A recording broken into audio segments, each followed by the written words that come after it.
I'm sitting here with Pastor Kirk Laskowski, who's also my father, and he's going to share a little bit about his health journey. So, Dad, what can you share about your journey to health?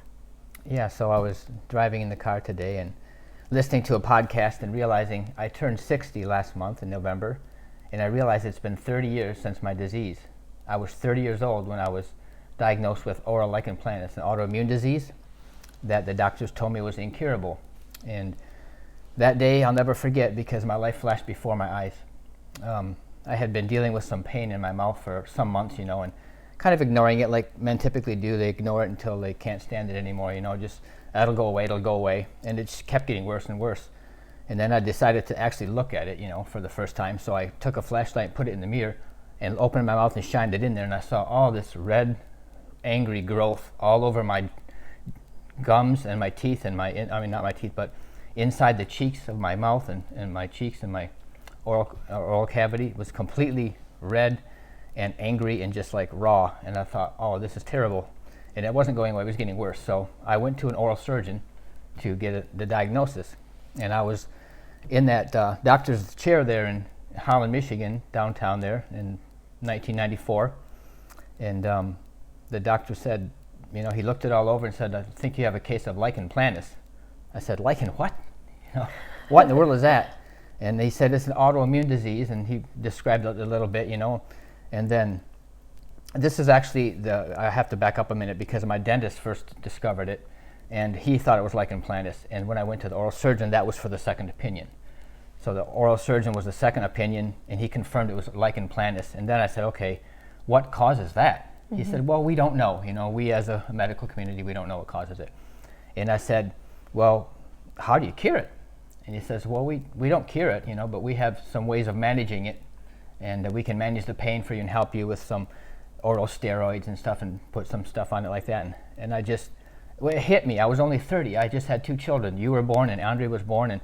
And I think Mom might have been pregnant with Isaiah, but I thought, dear God, what did I do to deserve this? Your life starts flashing before your eyes because you think, I'm in this kind of pain and you don't know what causes it. You don't know how to cure it.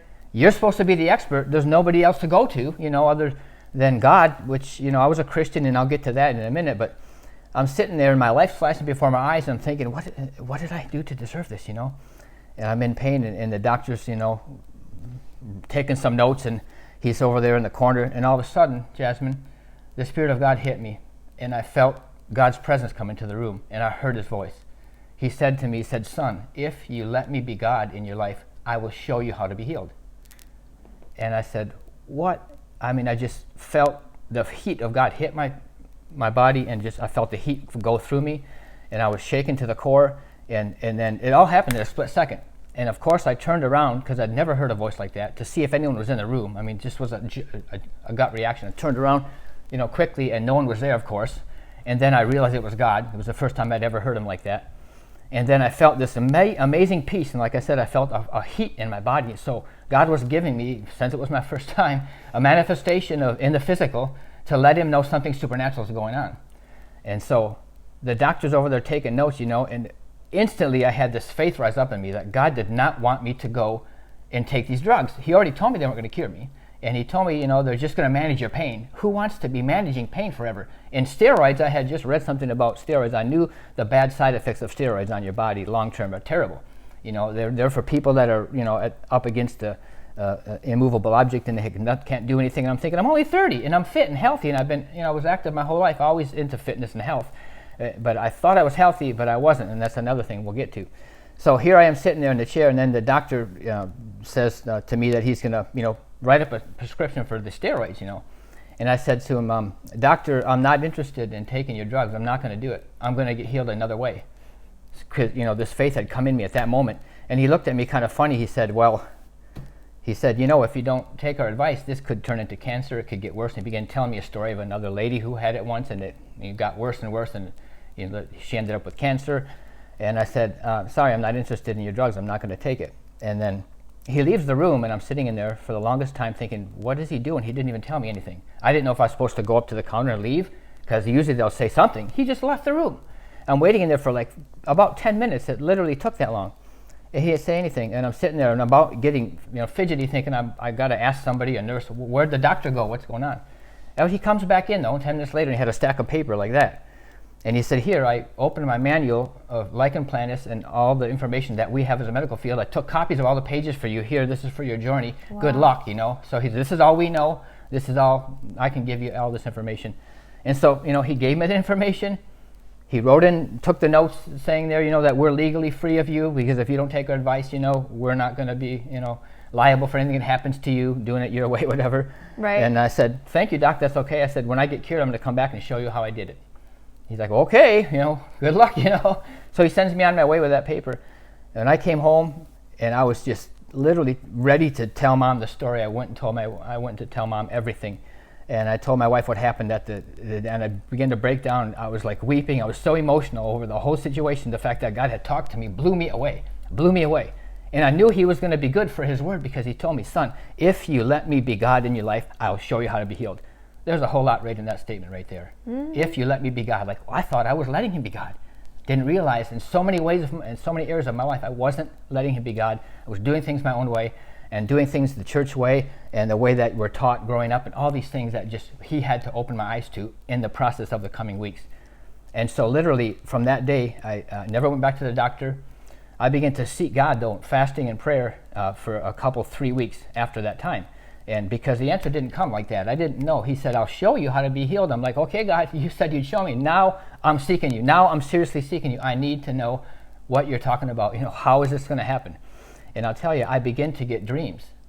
And God would lead us to people in our past that we had met back at homeschool conventions, people that we met in the past, just acquaintances that were key people that ended up being used by God to help me in my path to healing. So what God was trying to do was take me out of the whole Western medical system of healing, which is go to the doctor, take their drugs, do what they say, follow the protocol, and even though they can't heal you, they manage your pain. That's all we think you can do, because we don't think anyone in America knows more than the doctors. After all, they went to medical school for 8 years, 10 years, they had a residency.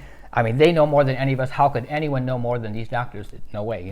They're the smart. We kind of put them on pedestals and almost like worship them almost like gods. And so he had to break that mindset of mine to show me. And now after 30 years later, I can tell you most doctors don't have a clue about how to get people healthy, because that's not how they're trained in medical school. They're trained to put people on drugs. The pharmaceutical industry knows more about how the drugs work than the doctors, and they're the ones that practically prescribe them through advertisements on television, and doctors are just like drug pushers, And they don't know about health because they don't study health. They study drugs, surgeries, and managing problems because they don't want to get you totally well. Then they lose a customer for life, And so my whole family... Then you don't need them. Yeah. So for all these years, jumping to the end really quick, but we'll go backwards, We raised 10 children, my wife and I. You're the firstborn, and then the other 9, after living with us all these years, how much we taught you guys about health.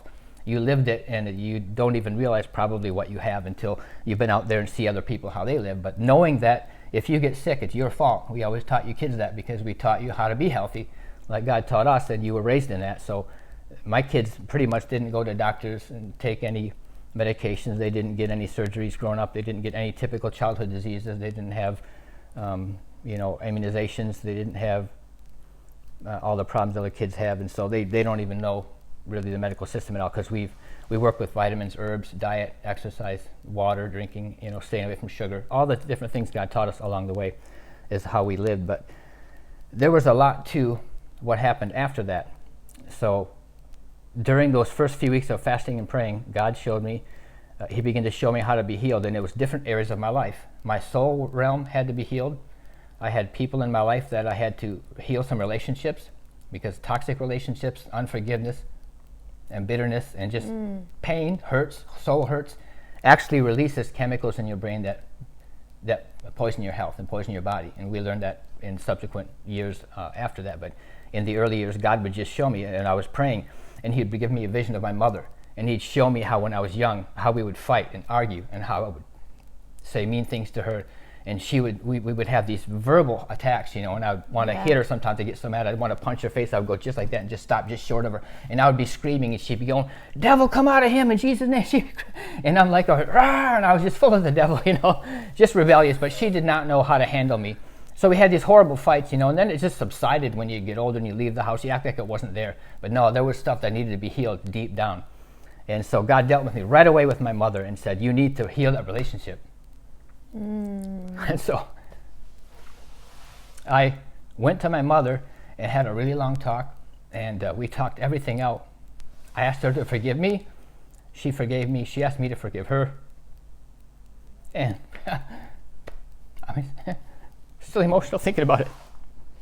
But from that day forward, we were healed. Our relationship was healed, and she loved me till the day she died, and I loved her, and we got along great. But I had to heal that, and God showed me how much that was blocking my healing. Wow, another thing, go ahead. I didn't know that part of your story, actually, to be honest. Yeah. And another thing was I had an idol in my life. So when I was a little kid, I was really skinny and weak and small for my age, and they put me in school at 4 years old early. So I was younger than every kid, smaller, skinnier, weaker. I had glasses, I had braces, I had everything against me to be the ultimate picked on guy. So I was the little nerd that got picked on in high school. And so my brother and my older brother, Mark, he's 8 years older than me, and my father, they kind of saw my plight and said, we got to help this kid, So they bought me a weight set and put me on the weights and said, you got to start lifting weights so that you can get some confidence or whatever. So I made up these little charts, and I started lifting my little plastic weight set, when I was probably 14 or 15. And all of my friends in the neighborhood were bigger and stronger and athletic and all that, and I just stayed home, and they played football and basketball and all the sports in the neighborhood together, and I just couldn't compete, I just couldn't compete. After about 6 months, though, I started really making some gains and started seeing my body change and started getting a little build on me, and started feeling stronger. I kept upping the weights, and I would write my little charts out, and so I became a real adamant weightlifter. And after about a year of weightlifting, I had a lot of confidence, and then I started realizing I was actually pretty athletic. I just didn't know it. I was just too small to know. And so I started playing sports with them, and then they lifted weights in their basements, and we'd go lift weights in each other's basement, at Alan's house and at Mark's house and Frank's house. We'd all be in someone's house different times of the day, and so, or of the week, and so we all lifted weights together. My whole neighborhood was very competitive. Everybody was into lifting weights and athletics and racing and speed and playing football. So we all played together, and we grew up like that. And so, when I went into my adult life and left the neighborhood and grew up, I kept weightlifting. I would weightlift after work every day. I became a gym rat. And then, when I met my wife, she was really into health and fitness. My wife used to teach aerobics at Jack LaLanne's with all these women, and like 30 people in a room, and she would be the aerobics teacher. So we were both gym rats, into the gym all the time. So we kept working out together when we got married. And when I started, having kids like you guys, I was weightlifting with a good friend of mine, Murillo, and his wife Cindy would come over, and they would work out with me and Roxanne a lot. And then what I didn't realize, though, was that was an idol, and I didn't know it. So when God revealed it to me, he said, your confidence is coming from your body and not from your spirit. And he really revealed that to me, that, wow. He said, you lift weights and spend more time on your body than you spend building your spirit. He says, when have you prayed or read your Bible as much as you weightlifted? And he got me. He nailed me. So I realized, wow, God, you're right. I totally do, because ever since I was little, that's what gave me the confidence to kind of come into who I was. But he wanted me to put that confidence in him and not in my body. So I really realized I was weightlifting about an hour and a half, 4 days a week, never missed. I was very meticulous, had to do different body parts each day, and I just had it to an art, And then I would go to church and read my Bible and do all my spiritual Christian things, but I didn't realize this was such a big deal. Right. So God literally made me quit lifting weights. He said, give up that idol and stop. So I literally, from that time, after these weeks of praying, because I want to get healed of this disease, man. I don't want to cure this disease. I'd do anything to get well. I was ready, and I told Murillo, dude, I got to quit lifting weights. We're done. God spoke to me about it. It's an idol. I have to quit. I don't know if I'll ever start again, but it's gone. And I switched that time for an hour and a half a day to instead come home from work. I'd get in my Bible, read it, pray, and just begin to seek God further. Like, God, show me how to be healed. I need you. This pain is not fun. It's terrible, You said you'd show me. Please show me. So, that was like an idol I had to get rid of. I healed the relationship with my mother, and there were a few other things in my life that he dealt with as related to just, things that he wanted me to get right with him. And most of it was just really putting him first. More important than anything, he had to be number one, and he wasn't number one. And so that helped a lot, really, because I was working full time at the time, and there's only so much time when you work all day, and my job was 9-10 hours a day. you got a few hours at night and dinner and go to bed and wake up in the same thing. So I didn't have a lot of time to waste or anything. So even by quit lifting an hour and a half a day, that's a big chunk of time that was put to that laid aside. And really God, wanted me to prove to him that you're obedient, number one, and that I'm more important to you than your body, and that your spirit is more important than your body, especially at a time when you want to hear me and stuff. So I realized how that was a huge move. What was that shift like, going from your identity coming from your physical strength and your outer, like perfection, to then having to switch your identity in Christ and realizing that, seeing him the way, or seeing yourself the way he sees you, like what was that transition like? Was it tough in the beginning, or losing your size? I'm sure you lost a little bit of size from not lifting and stuff like that. Yeah, it was. I mean, it was definitely a process. It didn't happen like overnight. It took time, and surely, giving up weightlifting was kind of scary. I thought, geez, I know my body type. I'm ectomorphic, and so I don't have muscle naturally. I had to build my body from nothing. I had just a stick. I was a skinny little dude, had nothing but bone and skin. So I built everything from scratch myself, and so I knew if I stopped, it's going to lose some of it. There's not much muscle memory. So I lost muscle and size, but I was on this path. Something changed that day in me. Something totally changed in me, and I got a revelation. I guess the fact that he talked to me blew me away more than anything. I mean, the fact that he talked to me. It's not through the scripture, just to me, a word for me. There's no Bible verse that says, if you let me be God, I'll show you how to be healed. Jesus did all his healings miraculously, supernaturally. That's how my church was growing up. Everyone wants to be healed with lay hands on them, pray a prayer of faith, fall out in the spirit, whatever, wake up healed, or just take it by faith, faith. No one ever talks about another way to get healed in the church. And so it was, that alone just so much, became so important to me that all of a sudden my body didn't mean as much. It didn't mean as much, and it, You were literally on a spiritual journey from that point on, like a... Yep, finding this new...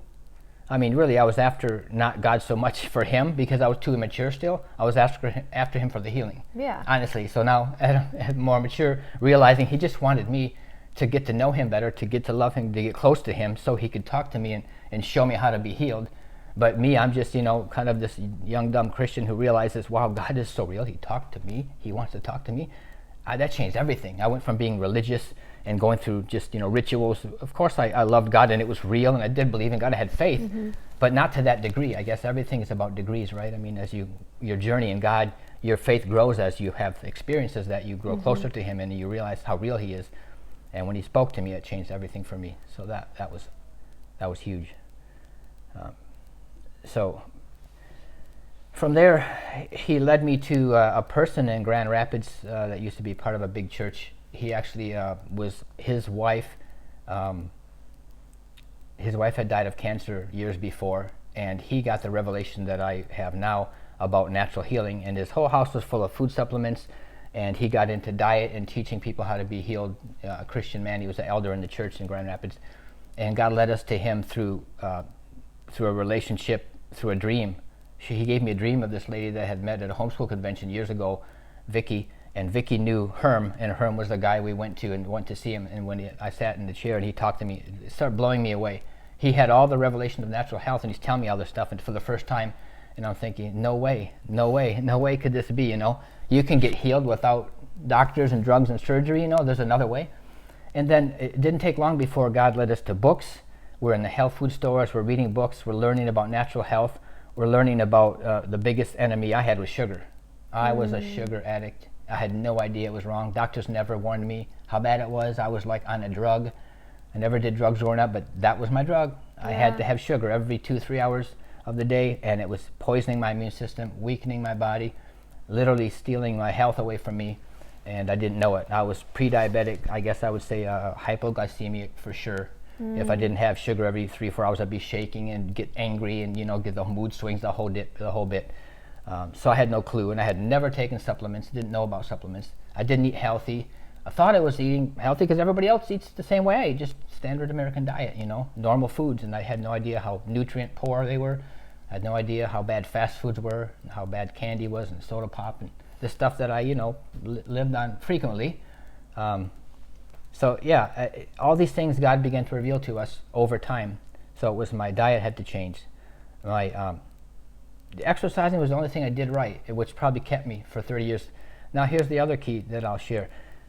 You can look good on the outside and look fit. I looked great on the outside. I had a good body, you know, and physically strong, and wasn't overweight. I had great abs, you know. I mean, I looked ripped and everything, but my inside were poison and toxic. You can be healthy and fit. I mean, you can be very fit but very unhealthy. And I was very fit and very unhealthy. So Wow. this is something God told me too on my journey. He said, at the beginning of my journey, early on in the early stages of it, when I was still sick, he said, son, I want you to write down every poor health symptom you have, because I want you to remember where I took you from. Every time I say it, I get shaken. Every time I say it, I get shaken. I wrote down about 28 symptoms. He said everything. Every winter I would get bronchitis, pretty much always. I would miss a lot of work. I had flus every year, lots of colds. Sinus infections were constant, right through here, pressure and pain. Sinus infection, you ever have one? It just hurts and you just, oh man. And I had always a clogged nose, couldn't breathe through my nose at night. I'd breathe through my mouth, wake up with dry mouth because, you know, you can't breathe through your nose because my sinuses were clogged. I had a lot of acne. I had mood swings that were terrible.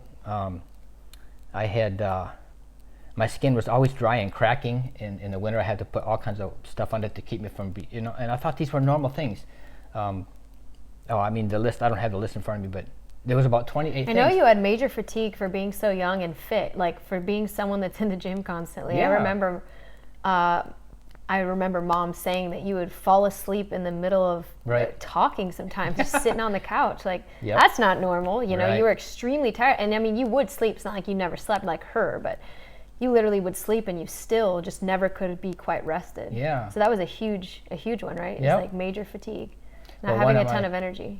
Yeah, one of my symptoms that I wrote down, I missed it, was I would sleep 9 to 10 hours a night and still wake up fatigued. And tired. Yeah, every time, 9 to 10 hours. So that was normal. I'd go to bed early and wake up late, and I was still fatigued. And now I know why. I mean, after all these years, I was poisoning myself, and my body needed so much rest to try to recover. I mean, when you're sleeping is the only time you're not eating. So my body, fasting is so good for you, so healthy to be fasting on water for 18, 20 hours a day, which is kind of how I eat now, like 1 or 2 meals. But back then I would just wake up and have breakfast, some sugary cereal for breakfast and a Pop-Tart. and then, my lunch and the treats in between to keep my blood sugar up all day long. Totally ignorant of what I was doing to myself.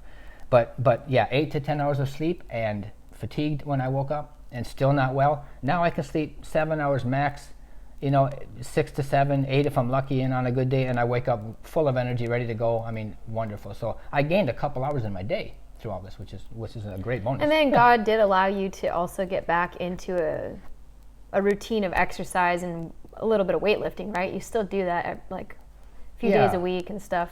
Yeah. You reincorporated that later, but it was just I did. Yeah. When I knew it was right. So let me get back to the healing. So all these symptoms he had me write down because he wanted to show me not only was he going to heal me of lichen planus, the disease I had, but all these other poor health symptoms were going to go away. I can't imagine how wonderful that is. It's so much better than getting a healing.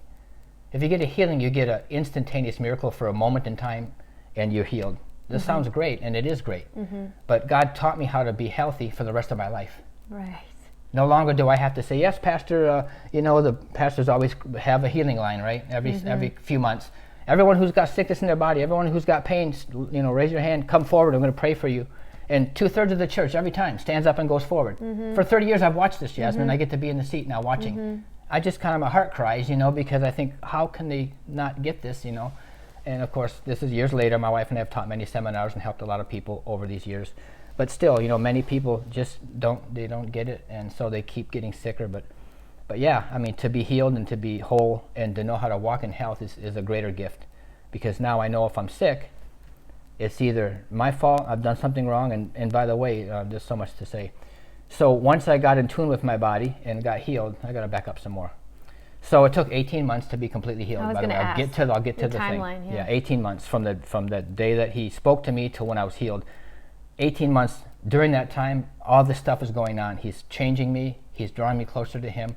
He's showing me who he is. He's directing my life into a whole new path of living, showing me a whole bunch of new things and new ways of living not only physically, but soul, in the soul realm and spiritually, like putting him first and changing my whole lifestyle, learning that my diet was part of my problem.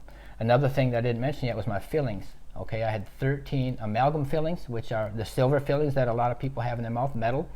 They're silver, people call them silver, but they're made of 50% mercury. And then there's nickel and lead and cadmium and other metals in there, but they're half mercury. And so when I discovered that, I said, why would they put mercury in people's mouths? Because, I took chemistry class in high school, and we had to do a mercury cleanup one day, and the professor taught us how poisonous and critical it is. We broke a thermometer, and the little beads of mercury were going around the room. We had to get this special vacuum out because that stuff is very, very toxic, and it's in people's mouths. And the dentists believe that it's bound up with the other metals and it's safe and it doesn't come out, and so people are okay. Well, it's not so at all. Many people are suffering from mercury poisoning, they don't know it. So it leaches out of your teeth over time. Some people's body can handle it better than others. That's why everyone that has mercury are not dying of mercury poisoning, but they're all affected to some degree. Wow. Yeah, so I was affected very badly. And when they did the hair analysis test, that's how they do it. They take a chunk of your hair and analyze the mineral levels, and my mercury was very high, like almost off the charts, way high. So my body was not metabolizing the mercury, it was poisoning me. So I had to take all those fillings out and have them replaced with what they call composite fillings, which are safe and they're non-metallic and they're not poisonous. So that process was very grueling. And in fact, you have to go to special dentists that are certified and specialized in doing that, because it's if they do it wrong or take out too many, when they drill it out, you get extra poison because it's really getting you. Right. So they put a rubber dam in your mouth to keep it from going down, the ones who know what they're doing. And they keep you from swallowing it, and then you only do like one or two at a time in quadrants, and they have to figure out with this machine which quadrant to start in first and which order to go in. It's all very, very carefully done to keep you from getting worse. Wow. And even though you usually do get worse for a season, because you're literally getting drilled on, you're releasing some mercury, getting in your mouth, and then you're breathing some methyl mercury. The gaseous mercury is called methyl mercury. So that process took that much time. It took about 18 months for me to get completely healed or switched out all the fillings. And not too long after my last filling was out, with all the other changes in my life, that's when the disease was just started disappearing. And I'll say this too, my disease was the last thing to go, by the way. When you start healing, right, there you go. When you start healing from changing your diet and you start healing from a disease, you actually heal in reverse order of how you got sick. So the process, they call it the healing crisis, or some call it detoxification. It's the same thing when our body's detoxing. Some of the first sicknesses you got when you first started getting, when your body started losing the battle between health and poor health, health and sickness, are the things that go first, and the last thing you have is what goes last. So all these different symptoms started dropping off first, which is why I knew I was on the right path. And then the very last thing was the lichen planus cleared up, and that was it. And after that, I literally had like perfect health, and I felt amazing. Did you go back to the doctor? I didn't. I didn't go back to the doctor and tell him. I don't know, never thought of it. Oh man. I mean, I don't even know if he was still there or if he would have cared. A lot of times they don't want to listen, They don't want to hear natural methods because that's not what they understand and it's not what they do. So they might just say, oh, good for you, you got lucky. Did you just go get tested, or how did you know it was gone? You just didn't feel any of the symptoms? It was gone physically, yeah. And then I continued to go to the dentist from time to time. Like I said, I had 13 fillings. So all those years of sugar, I did rot my teeth out bad. And so that's one of my worst things. I still have teeth that have got drills and holes and all that. So I have to go to maintain those. And the dentist, of course, saw it in my mouth and many times since then said, yeah, you don't have lichen planus anymore. So I was given a clean bill of health there. The pain was gone, and I felt amazing and wonderful. So, yeah, that's my journey. Wow, it's a crazy story. Yeah. It really is. So what advice would you give to people who are, trying to figure out how they can get healed when the doctors, I'm sure there are a lot of autoimmune diseases out there, not just lichen planus. Exactly. And in fact, I feel like it's a growing, I wouldn't say trend, but it's a people know what the term is now more than ever. And it is talked about quite often. I know a lot of people young, my age, you know, in their 30s, and everyone has some type of new autoimmune disease that just came out on the map, and a lot of people battle with autoimmune diseases. And I mean, knowing that you cured yours, I mean, so do you believe there's hope for people that also have, absolutely, you know, an autoimmune disease that technically is incurable? Or yeah. what would you do for the ones that are you know, taking the drugs and they're not seeing an improvement? I don't know, what advice would you have for them? Yeah, well, what me and your mother did over the years is we came up with, after all these years of learning everything we learned about health, we came up with what we call 7 healthy habits. And it turns out what I did was I changed my lifestyle completely and gave my body a chance to heal itself. So God made the body to be self-healing. Our bodies are always trying to fight to stay in the state of homeostasis, which is a state of balance and good health. You have an immune system that God gave you that's always looking for viruses, bacteria that don't belong, anything that's out of line, out of whack, that's not normal, and they attack it and just try to destroy it, and to keep your body healthy all the time. When they're overwhelmed with too much poison from all these different things we talked about, a terrible diet, not getting enough sleep, you know, if you're an alcohol drinker, that knocks your immune system down. Smoking, of course, is the worst, you know, habit. And just like we said, poisonous relationships, you know, healing wounds in your soul. All these things release chemicals. Your brain is a chemical factory. It makes thousands of chemicals. Good thoughts and happy thoughts release healing chemicals. Bad thoughts, negative thoughts, pain, hurt, unforgiveness, bitterness releases poisonous chemicals that actually wipe out your health and bring you down. That's why people get sick so much after they lose a loved one or have a big traumatic thing, to lose their job. That stress makes them sick because of the chemicals. So these 7 healthy habits would address anyone's problem no matter what they're going through. And anyone can walk out of their sickness and health problems. The key is to find out which areas you're breaking the worst and try to get a hold of those habits the worst. If you're a person that's already, like I was, into fitness and health, you don't have to change that, because that's not wrong, that's good. Right. But maybe your diet's good, maybe you know more than me about diet, but maybe you have, you know, a toxic relationship maybe with your spouse, or a mother or father that hurt you. You continue to say, I'll never forgive them, I hate them. If you have a person like that in your life that you feel that way about, or a boss that fired you and you call them every name in the book, you know, you have a poison source. You have something poisoning your body.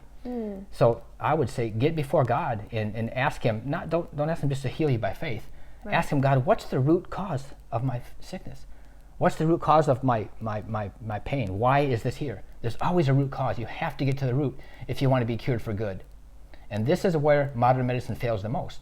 They put Band-Aids on everything. Right. Drugs are just a Band-Aid. They only cover the symptom and hide the symptom so that it pops up somewhere else later on, and they hand another drug to try to make that symptom go away. And then there's the side effects of it all, which messes you up totally. Then you can't get in tune with your health or your body either. That's another thing. You have to get in tune with your body to know how to manage your health and keep your health. If you're taking medications that have side effects, you can't get in tune with your body. So, you know, and I'm not telling people stop your medication right away. That's between you and God and your doctor. I would never do that, because if you do decide to, it usually has to be done slowly, and you have to wean yourself off. There's a way to do that without throwing your body out of whack. Right. But the goal is to get to where you're not being controlled by pharmaceuticals, where your body is clean. It can heal itself because God designed us to be self-healing. So these habits are, like the first habit is to actually deal with your soul realm. Well, the first habit we call is actually, you know, take responsibility for your health. First of all, realize you know your body better than anybody, better than your doctor. He doesn't know how you feel inside and why.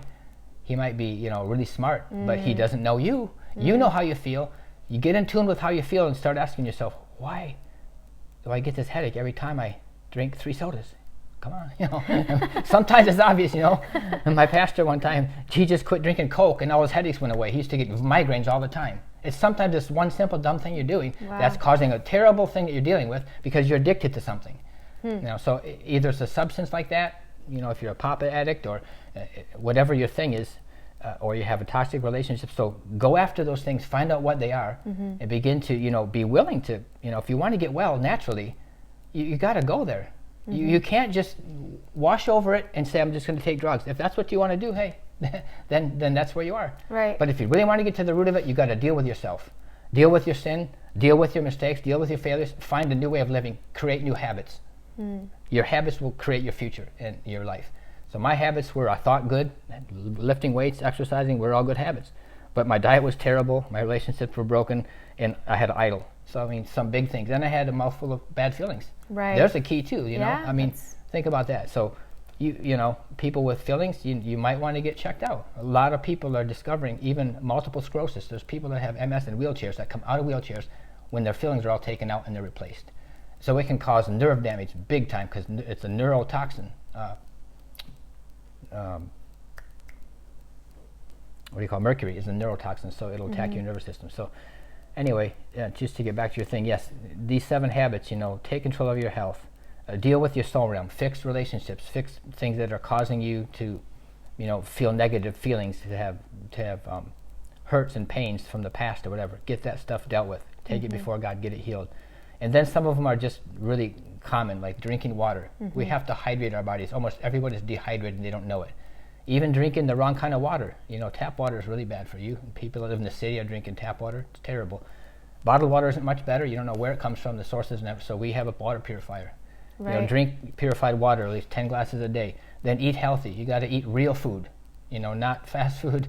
You have to find a way to cook for yourself at home. Going to restaurants is not going to cut it. You're going to have to make time to make your own food somehow. It can be as simple as it can be. You don't have to have recipes. You can just boil some free-range eggs and make that a breakfast, and make some shakes out of some raw milk. And there's the whole thing there with diet, but you know, real foods instead of processed foods and junk foods. And then detoxification is key too. So getting supplementation. I took a ton of supplements because I realized for all these years I ate all this standard American food, and my nutrient levels were so low, just terrible. And now I started taking supplements, and I've been taking them for years. Natural, healthy, whole supplements. You got to find ones that are proven scientifically to get in the bloodstream, to actually, you know, do what they say they're going to do on the label.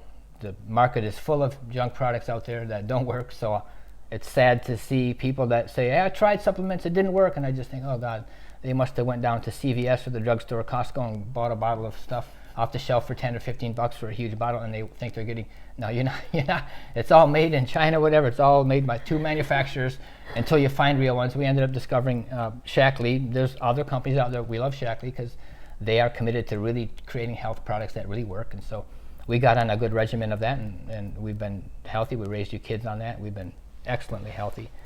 And so keeping your body detoxed, keeping your nutrient levels high, and then the other things are sleeping, you know, getting enough sleep. You can't deprive yourself of sleep forever. You're not going to just, you know, get by with that. You have to get sleep. They say 8 hours is ideal. You know, like I said, I can get by on less than 8 because I'm healthy overall, but, you know, some people need more. You got to know your own body. But yeah, these people who stay up till midnight, wake up at 4, and stay up till 2 or 3 in the morning and get up for work. If you do that too long, you're going to hit a wall at some point. Your adrenal system's going to get smashed and you're going to get hit. So, you know, all these habits, creating these better and new habits is what heals anybody. Anybody. And again, searching for the root cause. You know, everyone's going to have different roots than I had. They have to find out what's causing their sickness. And God loves to answer that question. He does. So he loves to answer that. When you seek him for God, what's the root cause? He goes, finally, they're looking for something right. Instead of just trying to get healed at the church or healed by the doctors, they're asking what's causing it. Right. And then once you get to that, you can eliminate it. Wow. That's a lot of wisdom shared from your story. Thank you. Yeah.